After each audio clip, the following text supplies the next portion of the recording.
Salmo 59, do versículo 1 ao versículo 10. Um apelo ao Senhor dos Exércitos. E vou fazer assim, eu inicio lendo os versículos ímpares, e toda a igreja, numa só voz, fará a leitura dos versículos pares. Salmo 59, nós faremos a leitura até o versículo de número 10. Nos diz assim: livra-me, Deus meu, dos meus inimigos, põe-me acima do alcance dos meus adversários.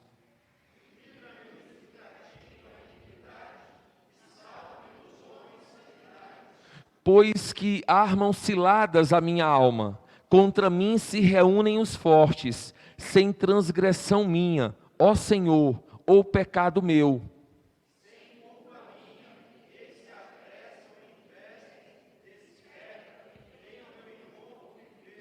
Tu, Senhor, Deus dos exércitos, és o Deus de Israel.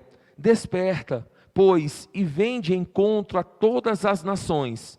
Não te compadeças de nenhum dos que traiçoeiramente praticam a iniquidade.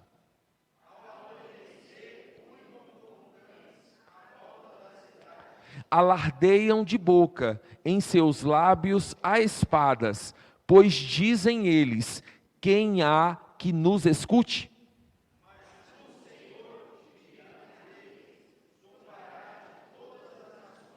Em ti, força minha, esperarei, pois Deus é o meu alto refúgio.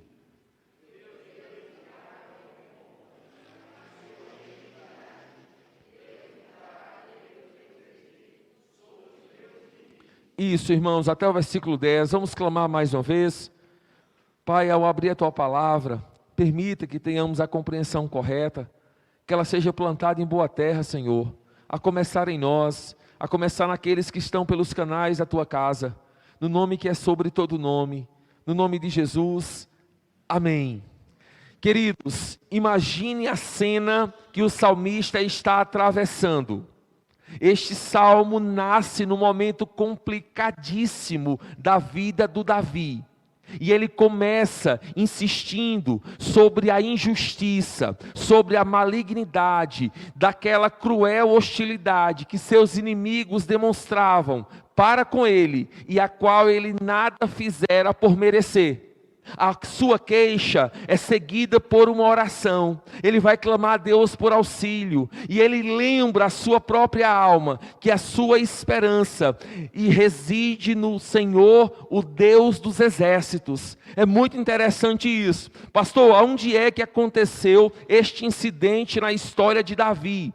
Este incidente acontece lá no primeiro livro de Samuel, no capítulo 19, e é muito interessante isso, porque Davi vai ter a sua casa sitiada por uma tropa de soldados, e não tendo oportunidade alguma de sair da própria casa, de sair daquela cidade, ele estava tomado, ele estava literalmente preso, e aí os guardas de Saul cercaram a casa. Parecia impossível que pudesse escapar com vida. Entretanto, Milca, esposa de Davi, o texto sagrado diz que porém Saul naquela mesma noite mandou mensageiros à casa de Davi, que o vigiassem, para ele o matar pela manhã.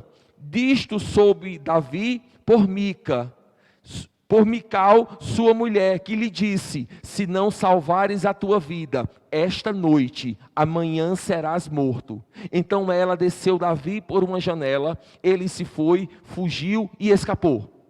Queridos, a grande questão, e isso nos vem à mente, é que no momento complicado, no momento muito pesado, que Davi está cercado, e a ideia de Saul não é apenas sitiar a casa de Davi, mas é sitiar para pela manhã eliminá-lo. E aí você imagine essa cena. E aí nós somos informados que a casa era vigiada. E em tais circunstâncias, Davi é encarcerado. A destruição parecia ser questão de tempo, de algumas horas, e o texto sagrado apresenta isso de maneira nítida. Os inimigos investiram para tentar eliminar a vida do Davi. De um lado, o salmista vai dizer: há homens perversos no seio da nação que o atacam, o salmista, como uma matilha de cães selvagens. De outro lado, estão em vista nações vizinhas, e o salmista então faz um apelo ao Senhor dos Exércitos, contra inimigos, tanto locais quanto estrangeiros, que tentam desembarcar naquele lugar.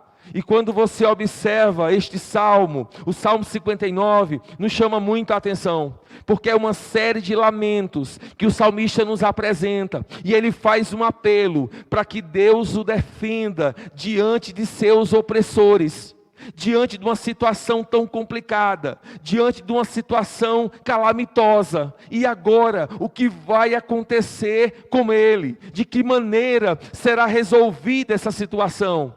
O texto diz que Mical torna-se um instrumento para que Davi saia dessa situação, para que ele consiga fugir, para que ele consiga sair daquele lugar. E o texto lembra lá do primeiro livro de Samuel, que o que Mical faz? Ela pega um ídolo e deita na cama e coloca um lençol sobre o ídolo. Os soldados de Saul que estavam vigiando, veem alguém dormindo e pensam: é Davi. No dia seguinte, batem lá na casa e quando observam, não tem ninguém dormindo. Era uma espécie de boneco, um ídolo. Davi já estava longe. E aí, irmãos, este é o cenário do Salmo 59. Quando Saul envia homens a vigiarem a casa de Davi, a fim de o matá-lo. Pastor, o que faz Saul perseguir Davi, visando a sua morte? Simplesmente o fato de Deus ter dito: Saul, você não reinará mais em Israel. Há um novo rei. Simplesmente inveja. E veja o que isso é capaz de fazer no coração humano. Mas o salmista vai clamar, e ele faz um apelo ao Senhor dos Exércitos. Observem os 3 primeiros versículos. Nos diz assim: livra-me, Deus meu, dos meus inimigos, põe-me acima do alcance dos meus adversários. Versículo 2, livra-me dos que praticam a iniquidade, e salva-me dos homens sanguinários, pois que armam ciladas a minha alma. Contra mim se reúnem os fortes, sem transgressão minha. Ó Senhor, ó pecado meu. Irmãos, o salmista inicia, e ele clama por socorro. O clamor de Davi é muito claro: livra-me, Deus meu, dos meus inimigos. Em outras palavras, Senhor, coloca-me num lugar inacessível daqueles que procuram eliminar a minha vida.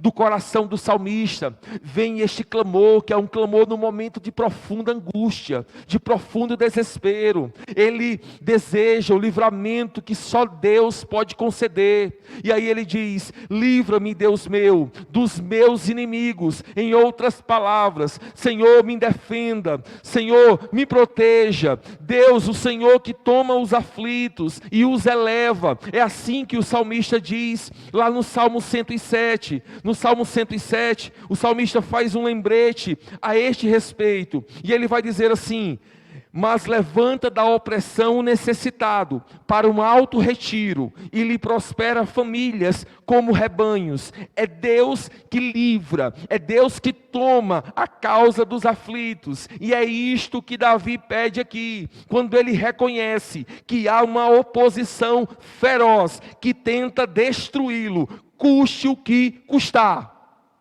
E o que Davi faz? Davi clama por socorro ao Senhor dos Exércitos. Você não precisa guerrear nenhuma batalha. Quem guerreia a guerra dos filhos de Deus é o próprio Deus, desde que sua causa seja justa. Davi diz: Senhor, não há motivo, não há causa, não há algum pecado que eu tenha feito contra eles.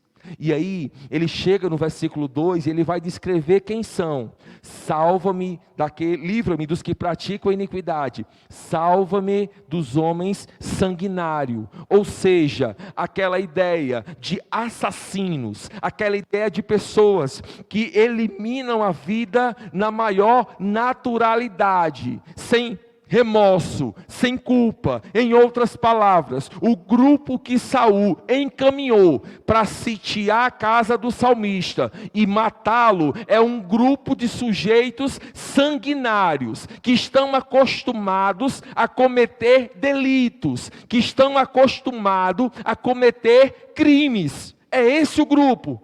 E aí ele chega no versículo 3 e ele vai dizer assim: pois que armam ciladas a minha alma, pois contra mim se reúnem os fortes, sem transgressão minha. Ó Senhor, ó pecado meu, livra-me, Deus. Davi repete seu pedido por socorro, e ao fazer isso, ele vai descrever seus oponentes. Ele diz: Senhor, quem são eles? Eles são homens sanguinários. Quem são eles? Eles são aqueles que praticam iniquidade. Em outras palavras, escravos do pecado. As pessoas têm planejado seus ataques com precisão militar e estão ocupadas em incitar intrigas contra o salmista.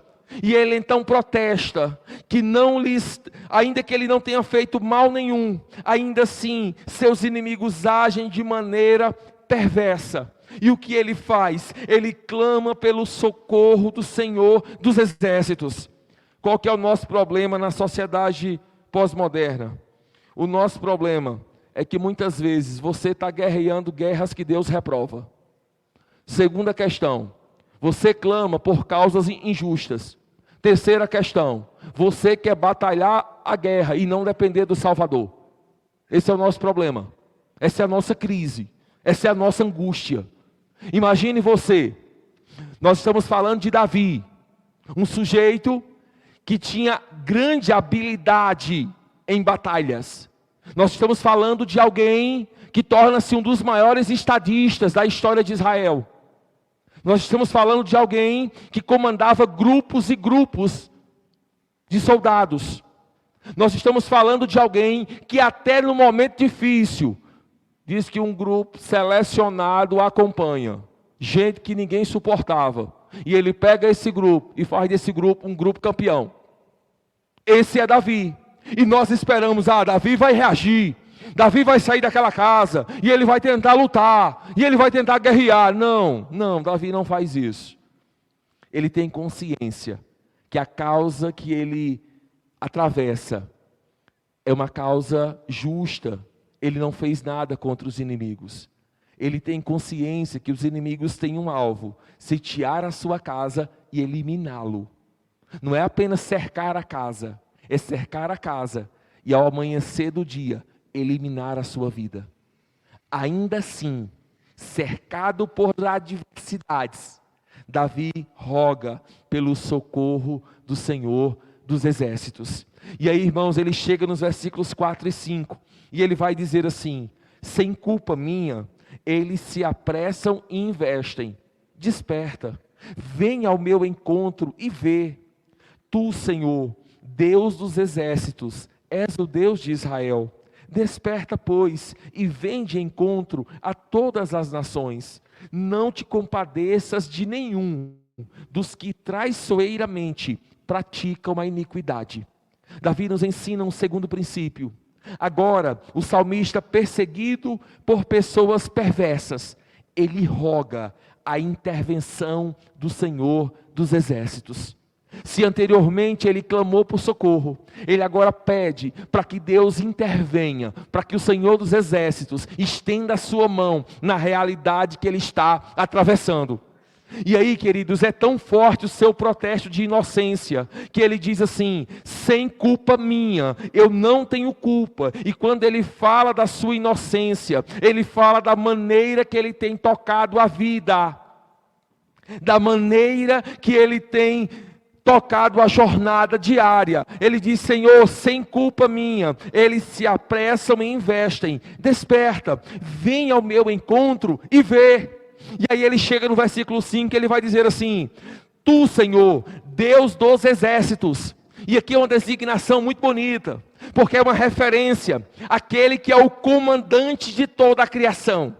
Ele é o Senhor dos exércitos, Ele é o comandante de toda a criação, Ele tem o controle sobre toda a criação, Ele é a autoridade última. Davi, a quem você está pedindo a intervenção? Davi está pedindo ao Senhor dos exércitos, ao comandante de toda a terra.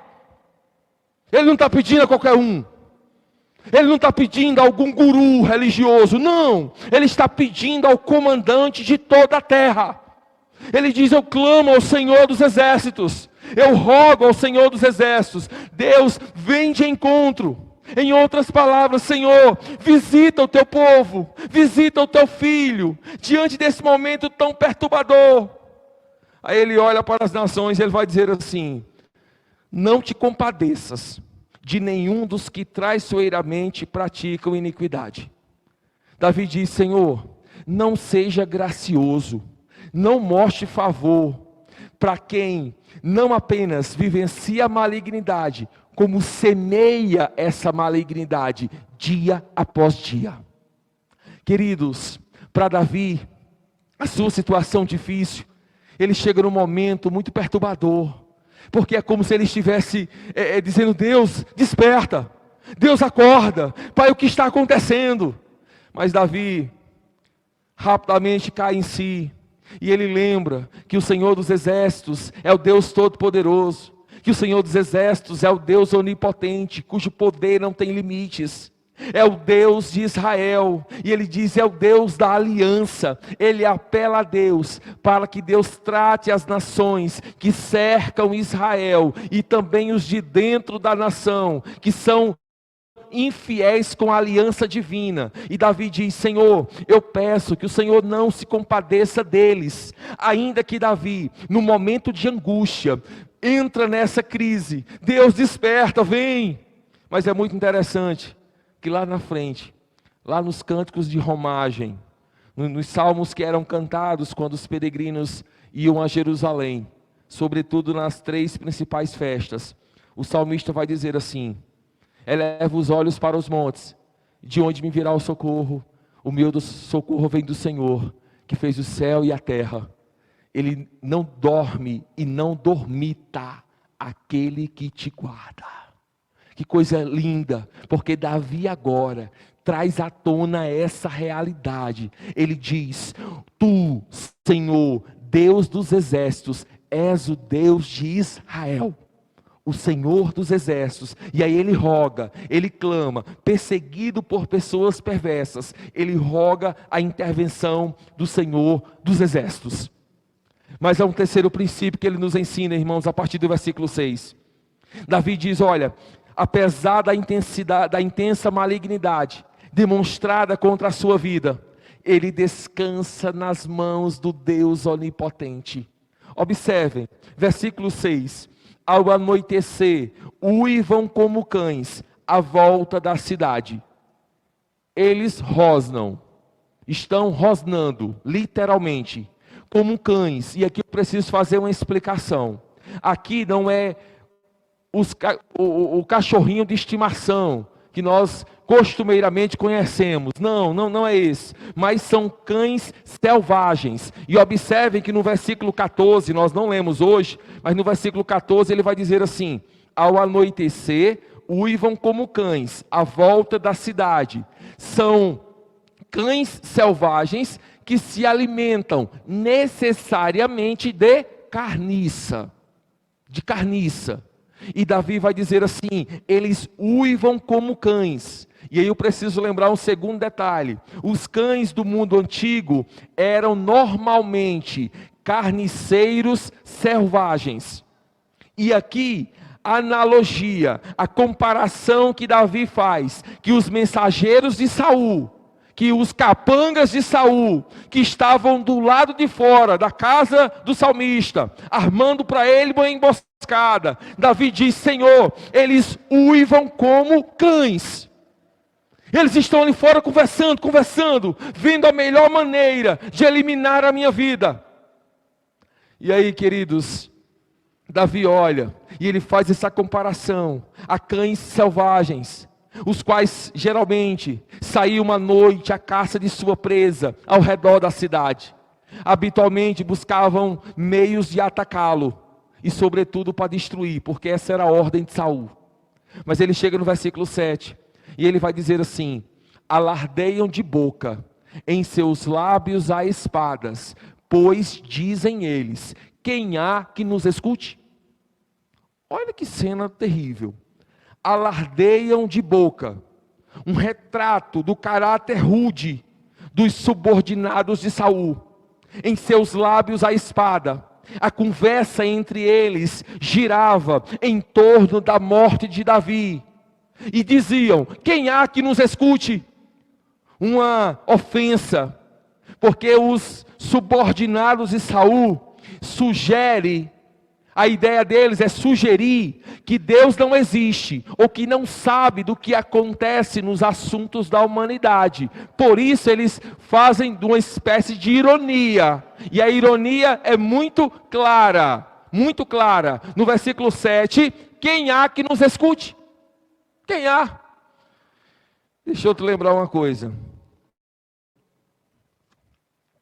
O que você faz escondido na face da terra é escancarado nos céus. O que você faz escondido nessa terra que nós peregrinamos é escancarado no reino dos céus. O Salvador a quem servimos, Ele é onisciente, Ele sabe de todas as coisas, inclusive as intenções do nosso coração. Por isso que a Escritura diz, a palavra nem chegou à nossa boca e Ele já a conhece toda. Ele sabe de todas as coisas. O que você faz aqui escondido, pastor, essa aqui ninguém viu, isso aqui, esquece. No céu é escancarado. Por isso que não dá para ter uma vida dupla, não dá, é uma vida só. Não dá para ter uma vida dupla, não dá para ter uma vida maquiada, não dá. Porque basta um temporal que a maquiagem cai. E aí a sua pele torna como de fato é. Cuidado. Mas os subordinados de Saul imaginavam que estava tudo certo. Alardeiam de boca. Eles fazem isso porque eles imaginam que o Criador não existe ou que não sabe do que acontece no cotidiano da vida. Pura tolice. Alardeiam de boca, suas bocas são usadas para atacar, são como espadas, em seus lábios há espadas. Eles falam de maneira tão ferina que suas palavras se assemelham a espadas, diz o salmista. E aqui, irmãos, uma coisa que nos chama a atenção é que são indivíduos arrogantes, e eles declaram que ninguém, inclusive Deus, os ouve, nem mesmo agirá para dar um basta naquilo que eles planejam realizar. Aliás, isso é muito típico de pessoas arrogantes. O arrogante, a grande crise da pessoa arrogante é compreender que existe um Todo-Poderoso. Essa é a grande crise. Porque na cabeça da pessoa arrogante, o que ele ou ela realizam é correto. E ninguém pode corrigir. Esse é o arrogante. Só que o arrogante, diante do Todo-Poderoso, ele é humilhado. O arrogante, diante do rei, do soberano comandante, nada é. Billy Graham um dia conta um exemplo. Ele estava no congresso na Holanda, em Amsterdã. Billy Graham foi considerado o maior evangelista do século passado. E Billy Graham, então, está num congresso na Holanda, e ele conta um exemplo de alguém que faleceu e foi para o céu. E ao chegar no céu, perguntou ao anjo, quem é o sujeito mais aqui no céu? Quem é o mais famoso? Quem é aquele mais? O anjo sorrindo disse, filho, não se preocupe, o mais é simplesmente ninguém aos pés da cruz de Cristo. Ele é, nós não somos. Você consegue compreender isso? E aí quando nós olhamos para essa realidade, o salmista diz, olha, eles alardeiam de boca. Aí ele chega no versículo 8: mas tu, Senhor, te rirás deles, zombarás de todas as nações. Em outras palavras, Pai, o Senhor simplesmente vai tratar com tolice a rebelião desses sanguinários. O Senhor vai simplesmente menosprezar, vai simplesmente ignorar a rebelião desses tolos. E aí ele diz: o Senhor te rirá deles, zombarás de todas as nações. Se num outro momento ele havia nos lembrado que Deus é o Deus dos exércitos, és o Deus de Israel, agora ele diz: Senhor, o Senhor vai zombarás de todas as nações. E aqui a ideia, irmãos, é que Davi era uma autoridade, Davi era um servo do Deus Criador. Davi agora olha para essa realidade, e ele vai dizer assim: Senhor, não só os perversos que estão em Israel, mas todos aqueles, as demais nações que replicam o mesmo comportamento, o Senhor zombarás de todas as nações. Por isso que num outro momento a Escritura vai dizer: é Deus que tira e põe príncipes e reis.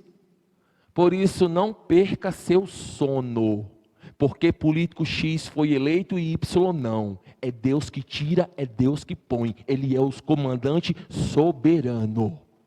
Vai perder seu sono por causa de político? Me ajuda! Não dá. Não dá. O Deus a quem servimos não nos faz perder tempo com tolos. Vai perder seu tempo por causa disso? Notícias do céu. Tudo conforme a boa, agradável e perfeita vontade do Criador. Durma em paz. Durma em paz. Isso é motivo de alegria. Isso é motivo de celebração. Um dia Deus usou Nabucodonosor, um ímpio, incrédulo, como vara de correção, para louvor do seu santo nome. Então, perde teu tempo com isso não. Fique em paz. No controle está o superior comandante de todo o universo. E aí o salmista chega no versículo de número 8, e ele parece, irmãos, e ele descreve o desdém daqueles que vivem como se Deus não existisse, dos incrédulos, dos ímpios, e o contraste é assustador. Os perversos, eles blasfemam contra Deus. Deus, porém, sabe que no céu seu governo será defendido. Seus inimigos, inimigos de Deus, no fim se tornarão o estrado de seus pés. Embora os inimigos que se levantam contra Davi sejam fortes, versículo 3, e a ideia é fortes e ferozes. Contudo, sua confiança está depositada numa força ainda maior, em Deus. Por isso que ele chega nos versículos 9 e 10, e ele vai dizer assim: em ti, força minha, esperarei, pois Deus é o meu alto refúgio. Meu Deus virá ao meu encontro com a sua benignidade. Deus me fará ver o meu desejo sobre os meus inimigos. O salmista diz: em ti, força minha, esperarei. Detalhe, aqui não é aquela ideia assim: não tenho o que fazer, eu vou esperar. Não, não é isso. Aqui é a ideia de uma firme, de uma estruturada confiança, expectativa. Deus, eu confio em ti, portanto continuarei descansando. Portanto continuarei esperando. Em ti, força minha, esperarei, pois Deus é o meu alto refúgio. E a ideia aqui de refúgio é: Ele é aquele que me esconde com segurança, Ele é aquele que me guarda, Ele é aquele que me protege, mesmo que eu esteja cercado de dilemas. Essa é uma das perguntas que nós cristãos costumeiramente precisamos responder. Alguém diz: meu amigo, você está sempre sorrindo. Ou então num dia mau, você ainda consegue sorrir, o que acontece? E aí você diz: olha, no dia mau nós choramos, mas nós conseguimos sorrir, porque nós sabemos quem nos guarda. E aquele que nos guarda é o Deus Todo-Poderoso. Ele é o nosso alto refúgio. E o salmista vai dizer assim: eles estão me vigiando, Deus, mas eu sei que quem me vigia verdadeiramente não são os enviados de Saul, é o próprio Deus. Por isso que no outro momento o salmista vai nos lembrar do cuidado, da proteção que Deus nos proporciona. É Deus que nos guarda, é Deus que nos permite sair da nossa casa e retornar. É Deus que nos permite você pegar uma via e voltar de novo para o seu lar. É Deus que nos guarda. E o salmista vai dizer assim: meu Deus virá ao meu encontro com a sua benignidade, com o seu amor, com a sua lealdade. Deus me fará ver o meu desejo sobre os meus inimigos. No versículo 10 ele lembra o versículo 1. Ele pede para que Deus o proteja. Mas agora ele confessa. E ele confessa que lugar de proteção é somente em Deus. Deus é proteção, Deus é fortaleza. E ele olha então e agradece pela bondade de Deus. Deus é um Deus amoroso. Ele diz: o Senhor nos trata com benignidade.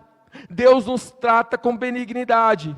Deus é um Deus amoroso. Deus é um Deus que cuida dos seus. E aí, irmãos, nós olhamos para essa realidade.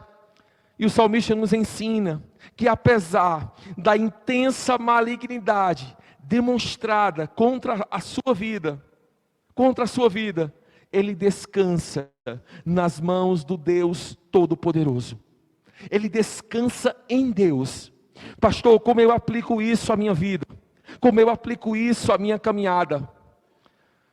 Queridos, diante de tantas lutas, diante de tantos momentos complicados da jornada, que todos nós estamos sujeitos a enfrentar, nós somos lembrados que Deus é o bendito ajudador.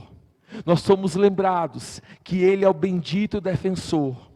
Deus é o alto refúgio do seu povo. Deus é o alto refúgio dos seus servos. E na presença dEle, nós podemos encontrar abrigo seguro. E nós podemos desfrutar da paz, mesmo em meio às guerras. Você pode descansar em Deus, mesmo cercado de dilemas, porque é Ele que nos ajuda a tratar cada um dos dilemas da nossa alma. E aí nós olhamos para essa realidade e imediatamente nos lembramos de Cristo, quando Ele nos lembra que nele nós somos mais que vencedores, mesmo perseguido, mesmo cercado por capangas de Saul, nada poderá separar o salmista do amor de Deus que está em Cristo Jesus, nosso Senhor. Somos guardados por Ele. E aí, o Paulo vai escrever à igreja em Roma e ele vai dizer assim: nele, no amor dele, nós somos mais que vencedores, mesmo cercado de problemas. Como anda a sua jornada, hein? Como é que anda a sua caminhada? A quem você tem buscado diante das decisões do cotidiano da vida? A quem você tem buscado diante do dia mau? Quando as coisas não dão certo, quando as coisas são totalmente diferentes do que você imaginou, desejou, a quem você tem buscado? O salmista no Salmo 59, ele nos lembra para que possamos apelar ao Senhor dos Exércitos. Eu quero orar pela sua vida. Se coloque em pé. Clame a Deus pela sua jornada. Eu não sei como você chegou aqui. Talvez você diga: pastor, minha vida se assemelha ao momento que o salmista enfrentava. Talvez você diga: não, pastor, já foi pior. Hoje está um pouco mais tranquila. Não sei, não faço ideia. Mas o Deus Criador sabe. Por isso, clama a Ele. Diga: Senhor, a começar em mim. Pai, a começar na minha alma. Eu careço do Senhor. Eu careço da tua direção. Eu careço, Pai, da tua instrução. Senhor dos exércitos, sustenta a minha vida. Guarda meu coração, a minha mente.